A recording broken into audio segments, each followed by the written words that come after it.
trouble in Russia. So they called us. The last time we hit this state of emergency was 32 and a half years ago during the Cuban Missile Crisis. Gentlemen, this is the captain. We have an Akula-class submarine out there. That's the ring. Cameras rolling. 28 Alpha. Release of nuclear weapons has been authorized. This is not a drill. You're talking about everybody you know and love is probably going to be gone by the time you surface. If we launch and we're wrong, what's left of Russia is going to launch at us. God help us if that would ever happen. Don't make a dumb decision. Fire control ready. Launcher ready. Now! Fire one!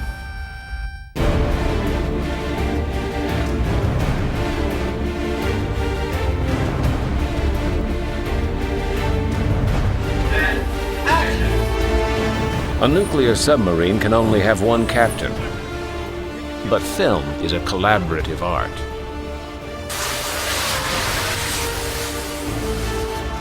Join filmmakers Don Simpson, Jerry Bruckheimer, and Tony Scott, along with Academy Award winners Denzel Washington and Gene Hackman, as we enter the world of Crimson Tide.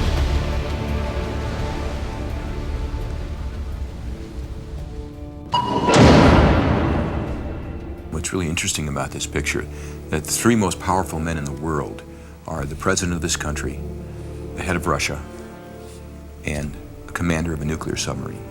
He is sitting on 24 nuclear missiles. The destruction in one missile is more than we've ever used combined in all the wars since the beginning of time, including the bombs that were dropped on Japan. So these are lethal, lethal killing machines. And one man controls it all. We have a properly formatted emergency action message from National Command Authority for strategic missile launch, Captain. I concur, sir. Get the authenticator. Denzel Washington plays a character who comes on as the number 2 in command on the boat, and the number 1 in command is Gene Hackman. And they're basically from two schools. One's the new guy. He's experienced, but he went to Harvard. Hackman, of course, he's from the old school. They respect each other enormously, and they've heard of each other. And in fact, Hackman picked him off a list. As you no doubt heard, my XO has appendicitis.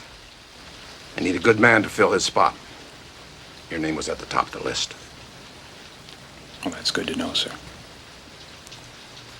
It was a short list. It's an interesting kind of project to work on in that trying to make drama out of moments when you're speaking on a intercom. Gentlemen, this is the captain. Russian rebels have threatened to launch against our country and are fueling right now. They will have launch capability in 60 minutes. This is a state of high crisis. We're about to fire, and as we're about to fire, we get a second message that gets interrupted because our sub gets attacked. Con, radio, receiving emergency action message. Recommend alert 1. Recommend alert 1. The second message might have called off the first, but now we don't know what to do. Sir, this is an EAM pertaining to nuclear missile. No, Mr. Hunter. That's a message fragment. And we don't know whether we're supposed to push the button or not. Well, Gene Hackman's character, Ramsey, wants to push the button, and my character doesn't, and the sparks fly.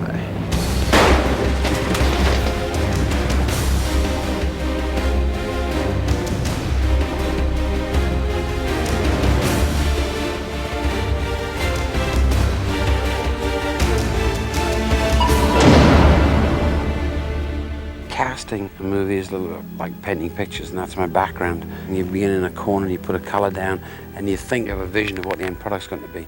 But as you put each stroke down, or each color down, one affects the other. Some people play their personalities.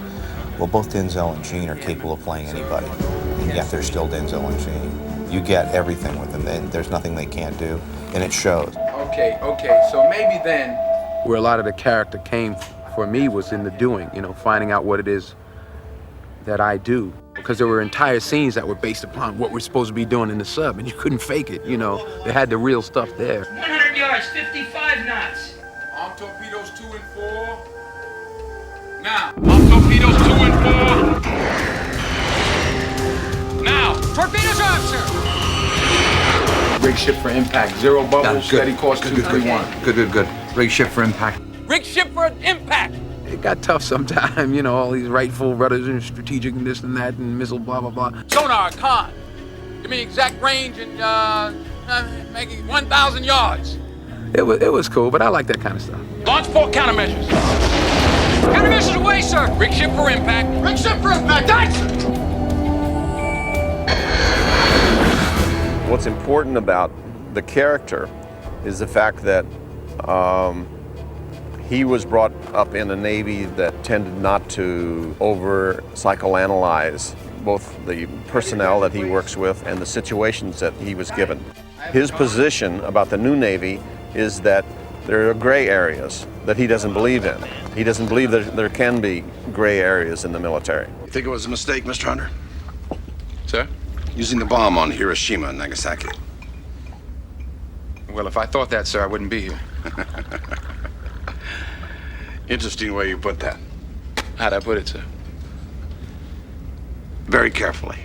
This makes for an interesting character to play, somebody who is very direct about what they do and opinionated, very strong military man. I think his dog gave me the final seal of approval. He's crazy about that dog. Takes him everywhere. The Navy looks the other way because he's Ramsey. You know, started to look for individuals, personalities, you know, more than just great actors. I managed to, in the end, I managed to get great actors and different individuals, different personalities, so they were memorable. It's a combination of Tony's great eye and our ability to spot really talented actors, and that kind of melds together. And when you see the young kids on this sub, I think the entire world will be impressed. When we were doing our research and studying on what it takes to be a guy who goes underwater for 3 months, I got a certain sense of these men.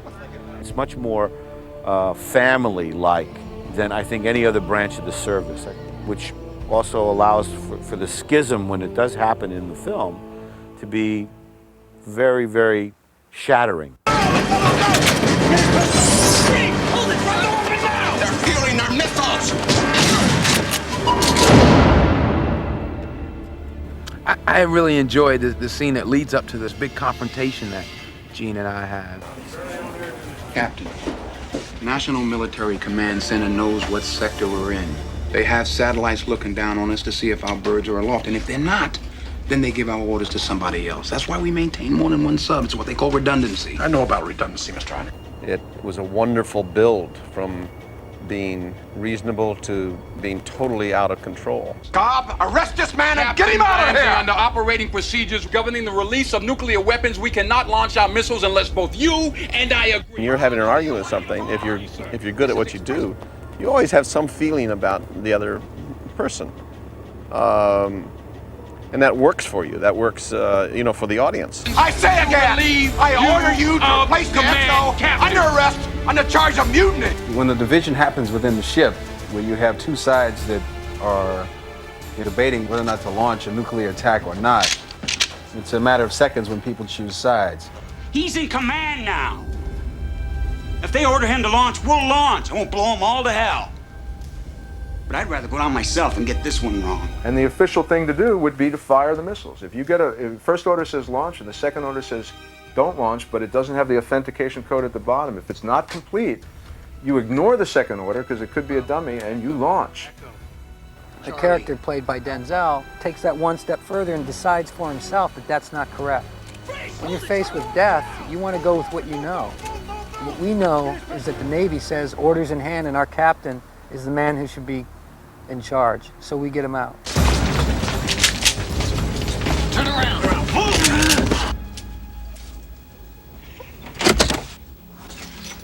I think that I would make the same choices he made, given those circumstances. I think I would do what my character does in the film.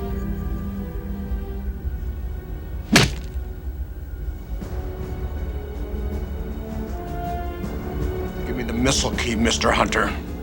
I think people would probably respect him, whether or not he's right or wrong, what he does, you know, that's something else. But you respect him for doing what he believes is right. He does it by the book. That's what makes good drama. You know, what if? What would you do in this situation? The Navy's problems with the story was the mutiny, you know, and they say this would never happen on a nuclear sub today. You know, it would never happen in the Submariner force. If it would never happen, why do they train their guys in, you know, what would happen in the event of a mutiny? You know, so obviously it's something that's that isn't very far from their minds. When I would run my scenarios past the captains that I was interviewing, I could see their faces go white because what we were talking about having happened to the sub was scary. And you talk about it to a Hollywood executive and he goes, oh great, that's great. But you talk about it to a sub captain and he thinks about the men on board and the boys that he's sailing out to sea with, and it is frightening. It so happened in Top Gun, because it was a PG-13 picture, nobody was cussing, and you know, there wasn't on-screen sex, whatever. So they said, oh, this picture is quote-unquote appropriate for us. They make arbitrary decisions that aren't arbitrary for them. We understand it. All's fair in love and war. But it's just crazy. Well, we're going to make this movie with or without Navy Corporation. I'm going to have a chase boat with 2 cameras on that, and the chase boat's going to chase the sub to a dive, and I've got a helicopter. At least initially, we knew what a sub looked like. We had pictures of a sub, we had pictures of the interiors, and we made actual scale replicas of everything that they actually have inside that con and inside the submarine. They thought that the image of the Navy may be tarnished, but on the contrary, I think that it's a real plus for the Navy, because it means that the system that the Navy established actually does work. Movies are full of obstacles, and that was just one big general one that made everybody be a little more inventive. The kind of the climax of the film for us was the implosion of the Akula, and it had to get hit from one of the Alabama torpedoes. But unlike other films we'd never seen a submarine actually explode and then implode as it really would on screen. I think it took basically 3 types of technology. It took motion-controlled dry-for-wet technology, which means we take the miniatures that we've built and put them on a stage and shoot them with computers controlling the cameras and the models, and with the use of smoke in the room and lighting effects, we give the illusion that we're underwater. The Akula model was actually photographed underwater, wet for wet, which is where we actually place the miniatures in the water and shoot them underwater. The whole thing takes place on screen in about 6 seconds, but in real life, it takes place in 1/4 of a second.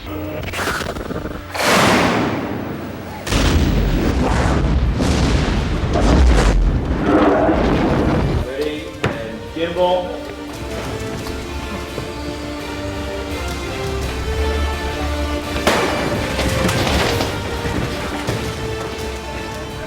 Now, when I had you and Gene up there, and you were feeling those violent moods, that's what we were on. Oh, what the gimbal is it's a hydraulic mechanism that we engineered and designed solely for the purpose of simulating what a submarine movement would be like.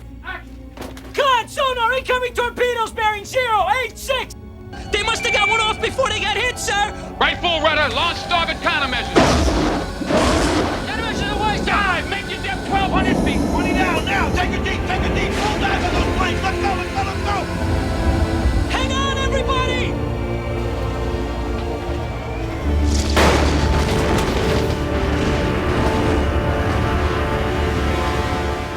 Well, the gimbal was difficult because we were walking at this severe angle and trying to do a scene at the same time. So it was tough, but it added a certain realistic feeling to the picture that I think is indispensable. You know, the sets have been unbelievable, and just the way that Tony's shooting it, I think, is really fantastic, and the angles and a lot of motion.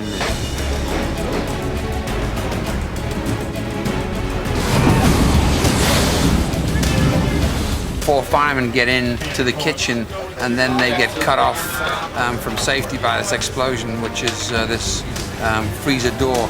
There is some danger involved, but it's mainly not the danger aspect. It's just there's a lot of elements that you got to coordinate to put together, so it's time-consuming just getting each set up. But it's an interesting sequence because a fire in a submarine is obviously your worst nightmare. Background! Action!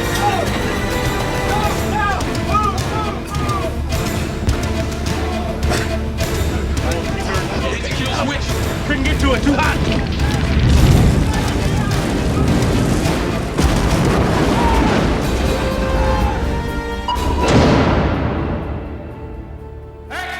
My challenge each day is to, no matter how small it is to try and do something fresh or different from what I've done before, whether it's something I get from a performance or from a look or from an angle, or it's just something, and at the end of a good day, I feel as though I've achieved something that I haven't done before. You want to work with people you like, and that's one of the reasons we revisited the world of Tony. for the 4th time because Tony's an absolute pleasure. He's just a great guy. When you go onto a set that Tony Scott's running, and he's great in the field commanding men. He's like a world-class general. But he's cool, man. You know, he's got a crew that he's worked with a lot, and it really makes it real easy for the cast, real easy for me, real simple. He's very accommodating, you know, obviously very talented. So I was glad that, you know, I mean, a part of the decision of me making the decision to do the film was that Tony was directing it, because this is the kind of stuff that he can make sing and fly. Well, I think, you know, Tony is, we're fortunate enough to have got him 4 times. You know, he's, in my mind, one of the most talented directors working today. So go get Footing's recommencing. This guy's trapped down there, sir. Get him out and seal the bay. Try and get those men out of there as soon as you can and seal that bay. Sir, if we don't seal the bilge bay now, we'll lose the ship. Come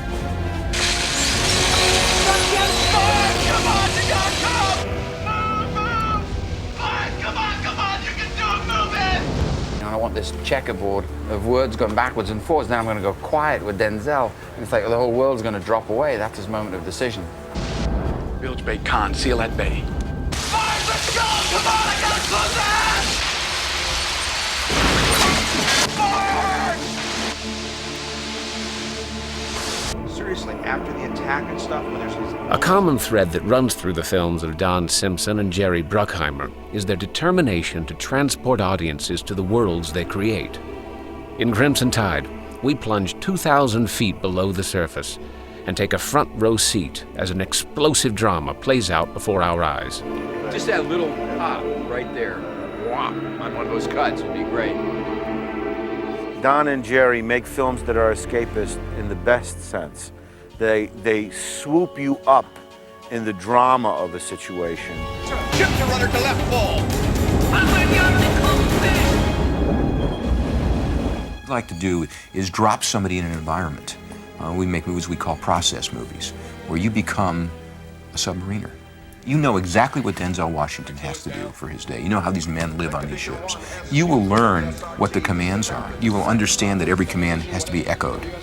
It's an exciting part of our world, and we want to live it. I was impressed with them because Jerry's really hands-on and Don is too. I can see why he's become very successful. It's very important. I like them very much. You know, I spend a lot of time with them, and I feel very comfortable with them. So I feel that I can, you know, say what I think, and they say what they think to me. So there's no politics between us. It's got to be about something. It must. It can't just be an arena. It can't just be some characters that are interesting.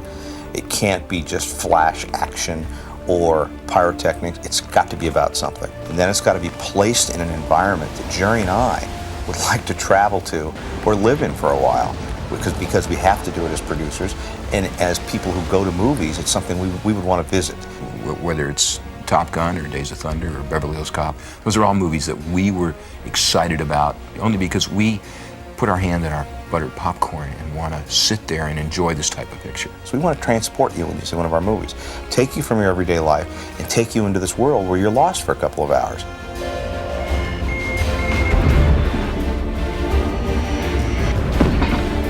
Mission message, recommend alert 1.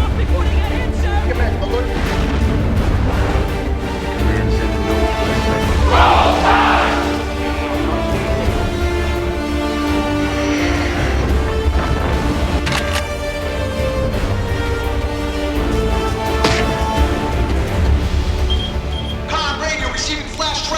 Emergency action message. God help you if you're wrong. If I'm wrong, then we're at war. God help us all.